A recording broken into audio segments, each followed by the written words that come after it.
அனைத்து எதிர்க்கட்சியினர் ஒன்று சேர்ந்து நீதியமைச்சருக்கு எதிராக அனைவரும் கைச்சாத்திட்டு பிரேரணையை முன்வைத்திருந்தார்கள்.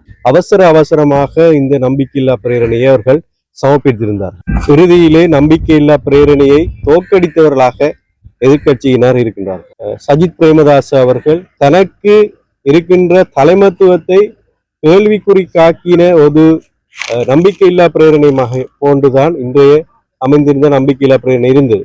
66 உறுப்பினர்களை கொண்ட எதிர்க்கட்சி இன்று அதிலும் குறைவான தரப்பினர் தான் அன்றைய தினம் வாக்களித்திருந்தார்கள்.